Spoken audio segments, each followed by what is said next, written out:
एखाद्या ग्रामपंचायतीच्या सरपंचपदी सुद्धा निवडून येण्याची ज्यांची लायकी किंवा पात्रता नाही, असे एकूणच राजकारणातली विकृती असणारे एक व्यक्तिमत्व म्हणजे गोपीचंद पडळकर यांनी आज पुण्यात येऊन पुन्हा एकदा आदरणीय पवारसाहेब आणि त्यांच्या कुटुंबियांवर विकृत भाषेमध्ये टीका करण्याचा प्रयत्न केला। मला पुन्हा एकदा या ठिकाणी राज्याच्या जनतेला सांगायचंय की भाजपने अशी पाळीव माणसं पैशांनी पदांनी या ठिकाणी कायमस्वरूपी आपल्या गोठ्यात आपल्या प्रवेशद्वारात बांधून ठेवलेली, जी कायम विरोधी पक्षाच्या नेत्यांवर या ठिकाणी भुंकत असतात, त्याच्यापैकीच गोपीचंद पडळकर आहे। मला या निमित्ताने त्यांना सांगायचंय की पवार साहेबांच्या तुमच्यामध्ये निश्चित फरक आहे, कारण की तुम्ही एखाद्या मंगळसूत्र प्रकरणामध्ये, मंगळसूत्र चोरीच्या प्रकरणामध्ये हातामध्ये बेड्या घालून तुम्हाला पोलिसांनी अटक केलेली होती, तेवढी लायकी किंवा पात्रता कुठल्याही राजकारण्याने किंवा अलीकडच्या काळातल्या कुठल्या आमदारांनी गाजवलेली नाही।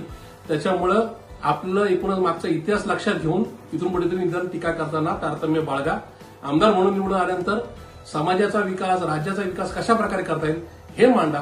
अशा प्रकारे चुकीच्या गोष्टी बोलून, चुकीच्या पद्धतीने आरोप करून या ठिकाणी स्वतःची लायकी पुन्हा एकदा राज्यासमोर दाखवून आपल्या मनातला किंवा आपल्या कर्तृत्वाचा दळबद्रेपणा सिद्ध करण्याचा प्रयत्न करू नका।